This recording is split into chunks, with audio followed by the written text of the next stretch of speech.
नमस्कार विद्यार्थी मित्रांनो, भूगोल विषयाच्या या ऑनलाईन क्लासेसमध्ये आज आपण भूरूपशास्त्राचा अभ्यास करत असताना भूरूपशास्त्राच्या अभ्यासाअंत वेगनरने मांडलेला खंडवहन सिद्धांत याचा सविस्तर अभ्यास करणार आहोत। मागच्या तासिकेमध्ये आपण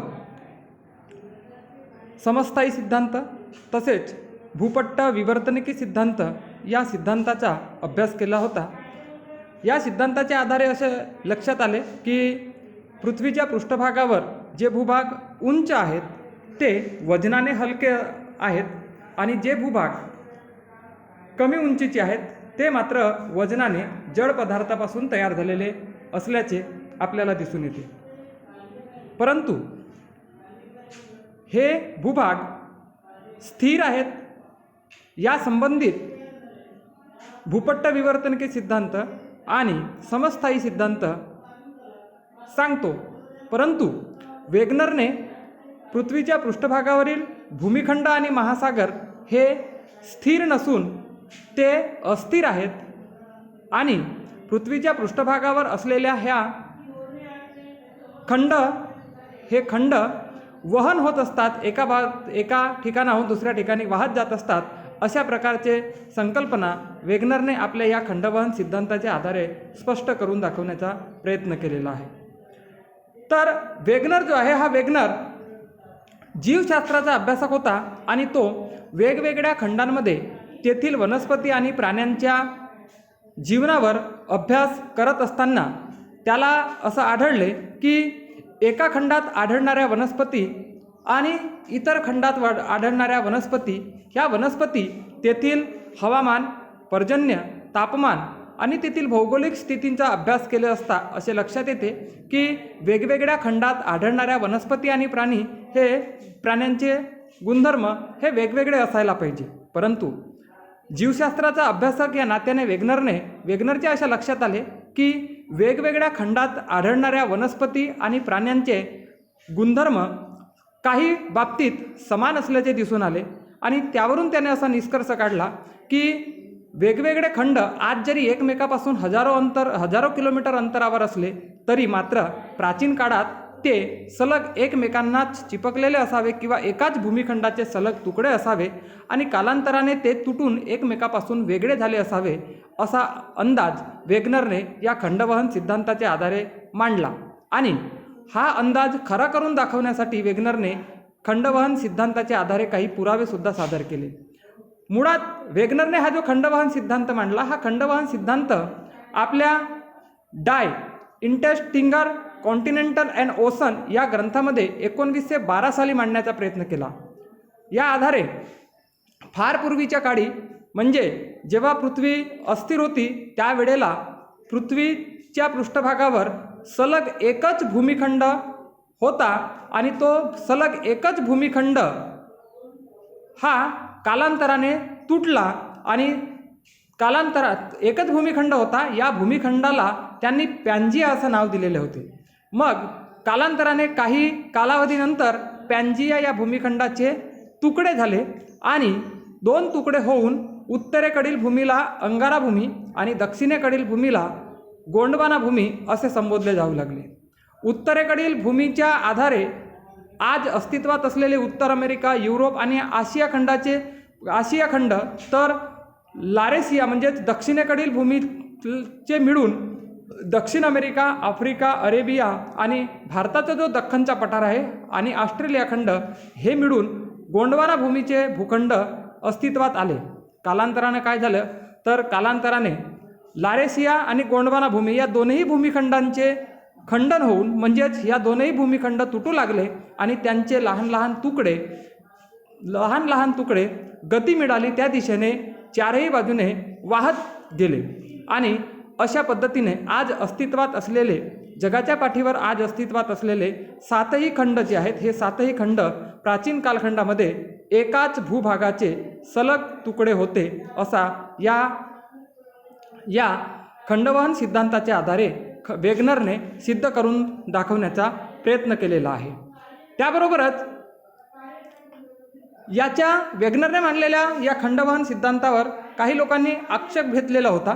त्यामुळे त्याने हा खंडवहनाचा सिद्धांत मांडत असताना काही पुरावे सादर केले. त्यामध्ये पहिला पुरावा असा आहे, याला आपण भौगोलिक पुरावा म्हणतो. तर आफ्रिका खंड आणि दक्षिण अमेरिका खंड सलग आपल्याला स्क्रीनवरती दिसत आहे की आफ्रिका आणि दक्षिण अमेरिका या दोन खंडांच्या मध्ये खूप अंतर आहे. परंतु जर आपण हे दोनही भूभाग किंवा दोनही भूभागांची आकृती जर एकमेकाला सलग जोडण्याचा प्रयत्न केला तर दोनही म्हणजेच दक्षिण अमेरिकेचा पूर्व किनारा आणि आफ्रिकेचा पश्चिम किनारा हे एकमेकांना तंतोतंत बसतात, अशा पद्धतीचे या ठिकाणी आपल्याला दिसून येते. म्हणजेच या भौगोलिक पुराव्याच्या आधारे पहिला पुरावा त्यांनी सादर केलेला आहे की प्राचीन कालखंडात हे दोनही भूभाग एकाच भूमिखंडाचे तुकडे असावे. दुसरा पुरावा होता की हवामान परिवर्तन.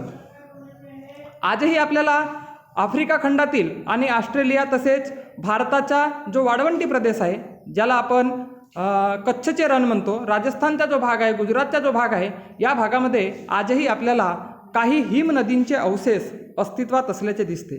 मग प्राचीन काळामध्ये त्या ठिकाणी हिम नद्या अस्तित्वात असाव्या आणि त्या हिम नद्यांच्या संचयन कार्यामुळे निर्माण झालेल्या भूरूपांचे अवशेष आजही आपल्याला पाहावयास मिळतात. ठीक अशाच प्रकारची परिस्थिती दक्षिण आफ्रिकेच्या काही भागामध्ये आणि ऑस्ट्रेलिया खंडामध्येही आढळून येते. यावरून असं लक्षात येते की कालांतराने हे भूभाग प्राचीन कालखंडात हिमखंडांचे असावे किंवा हिमखंडांचे अस्तित्व या ठिकाणी असावे, म्हणून आजही आपल्याला त्या भागात हिमनदींचे काही अवशेष दिसतात. म्हणजेच कालांतराने हवामान परिवर्तन जरी झाला तरी हवामान परिवर्तनामुळे हे भाग एकच भूमिखंडाचे भाग असावे असा अंदाज व्यक्त केला जातो. तिसरा पुरावा आहे की जीवशास्त्रीय पुरावा. यामध्ये युरोपच्या उत्तर भागामध्ये स्कॅडेव्हियाजवळ काही बेटामध्ये लेमिंग पक्षी जे आहेत, हे लेमिंग पक्ष्यांची संख्या जी आहे हे दर 15 ते 20 वर्षाने वाढताना आपल्याला दिसून येते. पण काय होते की हे 15 ते 20 वर्षांनी वाढ झाल्याच्या नंतर ते पूर्वी ते पक्षी जे आहेत हे पक्षी पश्चिमेकडे स्थलांतर करताना आढळून येतात आणि पश्चिमेकडे स्थलांतर करत असताना पश्चिमेकडे अथांग असा सागर असल्यामुळे ते पाण्यामध्ये पडून बुडून मरतात. असे का होते तर यामागे सुद्धा काही कारणं असावी असा त्यांनी अंदाज व्यक्त केला. आणि पूर्वी हे भूखंड जे आहेत हे भूखंड एकाच भूमिखंडाचे तुकडे असावे. कालांतराने त्यांचे जे पूर्वज आहेत हे पूर्वज पश्चिमेकडे उडत जात असावे आणि त्यांची सवय अजूनही तुटलेली नसावी. त्यामुळे कदाचित त्यांना आजही त्या पद्धतीने त्यांचे पूर्वज जशा पद्धतीने वर्तन करत होते तसेच वर्तन लेमिंग पक्षी आजही करतात आणि ते पाण्यात बुडून समुद्रात बुडून मरण पावतात. या आधारे म्हणजे जीवशास्त्रीय पुराव्याच्या आधारे सुद्धा त्यांनी हे सिद्ध करून दाखवण्याचा प्रयत्न केला की लेमिंग पक्ष्यांचे वंशज ज्या पद्धतीने एका ठिकाणाहून दुसऱ्या ठिकाणी स्थलांतरण करत होते त्याचप्रमाणे आजही लेमिंग पक्षी स्थलांतरण करून स्वतःचे जीव धोक्यात घालण्याचा प्रयत्न करतो. त्यानंतर आहे जॉमेट्रीय पुरावा. यामध्ये काही भूमिखंडातील अंतर आजही सतत बदलत असल्याचे आपल्याला दिसते. दोन भूमिखंड यामध्ये अमेरिका आणि ग्रीनलँडमधील अंतर तसेच ग्रीनलँड आणि ब्रिटनमधील अंतर गेल्या 25 वर्षामध्ये जवळपास 30-32 मीटरने वाढत असल्याचे दिसून येते. त्याचबरोबर व्हॅन्कूव्हर आणि ओटावा यामधील अंतरही गेल्या 10 वर्षामध्ये जवळपास 6 मीटरने कमी झालेले आहे. तर हे अंतर जे आहे हे अंतर वाढत आहे किंवा कमी होत आहे. तर हे का होत आहे तर या आधारे मात्र एकच घटना लक्षात येते की पृथ्वीच्या पृष्ठभागावर असलेले हे खंड आजही स्थिर नसून अस्थिर आहेत आणि या अस्थिरतेमुळे काही भूमिखंडातील अंतर वाढत असल्याचे व काही भूमिखंडातील अंतर कमी होत असल्याचे स्पष्ट दिसते. त्यानंतर पाचवा पुरावा आहे की भूगर्भशास्त्रीय पुरावा. अटलांटिक महासागराच्या पूर्व आणि पश्चिम किनाऱ्यालगतच्या प्रदेशात आजही काही खडक आढळतात आणि हे खडक जे आहेत हे खडक एकाच गटातील किंवा एकाच गुणधर्माचे असल्याचे दिसून येते. मग हे भूमिखंड जर एकाच भूमिखंडाचे भूभाग नव्हते तर दोनही भूभागामध्ये आढळणारे भूमिखंड हे खडकांचे खडक जे आहेत हे खडक एकाच गटातील किंवा एकाच गुणधर्माचे नसावे. तसेच ब्राझीलचा पठार, दक्षिण आफ्रिकेचा पठार आणि ऑस्ट्रेलियाचा पठार यांच्या संरचनेमध्ये सुद्धा बहुतेक प्रमाणात साम्यता असल्याचे सुद्धा आढळून आले. उत्तर अमेरिका आणि दक्षिण अमेरिकेत हिऱ्याच्या खाणी आहेत. म्हणजेच याचाच अर्थ की दक्षिण अमेरिका आणि दक्षिण आफ्रिका हे दोन भूमिखंड प्राचीन काळामध्ये एकाच भूभागाचे भाग असावे असा अंदाज व्यक्त केला जातो. 6वा पुरावा आहे की पुराजीवशास्त्रीय पुरावा.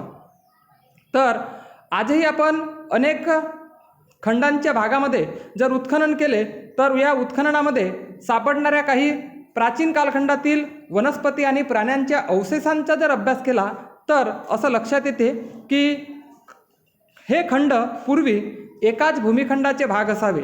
कारण वेगवेगळ्या खंडांमध्ये आढळणारे प्राणी आणि वनस्पत्यांचे अवशेष मात्र वेगवेगळ्या गुणधर्माचे असायला पाहिजे होते. परंतु आजही पुराजीवशास्त्रीय पुराव्यांमध्ये वनस्पती आणि प्राण्यांचे अवशेष हे एकाच गुणधर्माचे, एकाच अवशेष जे आहेत हे एकाच गुणधर्माचे असल्याचे आपल्याला दिसून येतात. तर अशा पद्धतीनं वेगनरने आपला सिद्धांत मांडत असताना एकूण 6 पुराव्यांचा आधार घेतला. या 6 पुराव्यांचा आधार घेतला असला तरी वेगनरने खंडवहनाचे सिद्धांताचे मूल्यमापन करत असताना वेगनरने मांडलेल्या बाजूचाच अभ्यास न करता त्यावर काही भूगोलतज्ञांनी, भूगर्भशास्त्रज्ञांनी काही आक्षेप घेतलेले आहेत. त्या आक्षेपांचा सुद्धा आपल्याला अभ्यास करणे आवश्यक आहे. मग वेगनरने मांडलेल्या खंडवहन सिद्धांताचे मूल्यमापन करत असताना कोणकोणत्या भूगर्भशास्त्रज्ञांनी काय आक्षेप घेतले यांचा एकंदरीत आढावा आपण आज घेत आहोत. तर वेगनरने मांडलेला खंडवहन सिद्धांत हा एकाच भूमिखंडाचे तुकडे होते आणि ते कालांतराने तुटून एकमेकापासून दूर वाहत गेले असं जेव्हा आपण म्हणतो तर प्रचंड आकाराचे हे भूमिखंड एका ठिकाणाहून दुसऱ्या ठिकाणी वाहत जात असताना त्यांना लागणारी जी शक्ती होती, त्यांना लागणारे जे बल होते, हे बल अचानक कुठून आले आणि हे बल कुठून आले त्याबरोबरच एवढ्या मोठ्या प्रचंड शक्ती अनपेक्षितपणे कुठून निर्माण झाली, जेणेकरून एवढी मोठी शक्ती निर्माण झाली तर या एवढ्या मोठ्या शक्तीमुळे कदाचित पृथ्वीचे परिभ्रमण थांबले असते. परंतु असे झाले नाही. याचाच अर्थ वेगनरने मांडलेल्या खंडवहन सिद्धांतावर हा पहिला आक्षेप घेतला जातो की खंडांचे वहन होते आणि खंडांच्या वहन होण्यासाठी लागणारी प्रचंड शक्ती कुठून आली याचे स्पष्टीकरण वेगनरने अजूनही दिलेले नाही. दुसरा आहे की वेगनरने अटलांटिकाच्या दोन्ही किनाऱ्यावर पूर्णपणे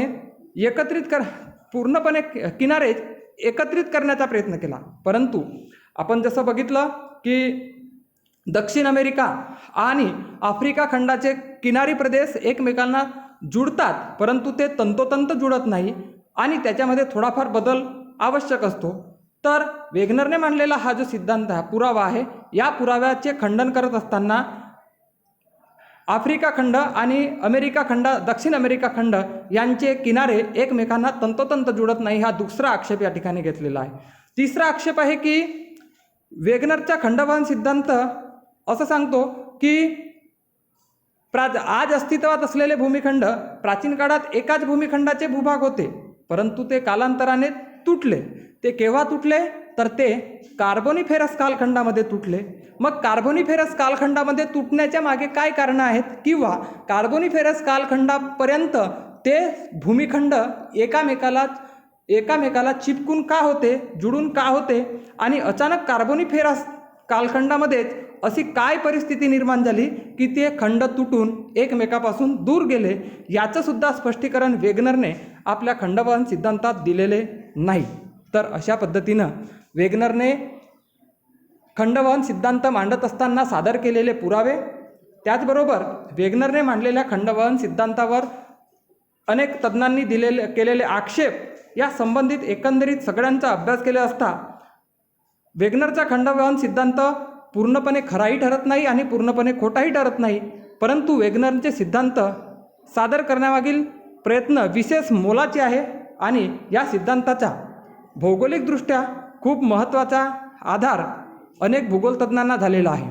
अनेक भौगोलिक आणि भूगर्भिक समस्यांचे समाधान शोधण्याचा जो प्रयत्न होता, हा शोधण्याचा प्रयत्न वेगनरच्या खंडवहन सिद्धांता आधारे झाला आणि वेगनरच्या खंडवहन सिद्धांताचा अभ्यास किंवा आधार घेऊन अनेक भौगोलिक शास्त्रज्ञांना अभ्यास करण्याची एक वेगळी प्रेरणा मिळाली, एक वेगळी दिशा मिळाली आणि आधुनिक काळात काही नव्या भौगर्भिक संशोधनाने वेगनरच्या विचारांना पुन्हा नवी दिशा प्रदान करण्याचे कार्य या सिद्धांताच्या आधारे झालेलं आहे. म्हणून वेगनरचा खंडवहन सिद्धांत 100% खरा जरी नसला किंवा 100% खोटा जरी नसला तरी वेगनरचा खंडवहन सिद्धांत हा भूगर्भ किंवा भूरूपशास्त्रीयदृष्ट्या अभ्यास करण्यासाठी अत्यंत महत्त्वाचा पुरावा आपल्याला मिळत असतो.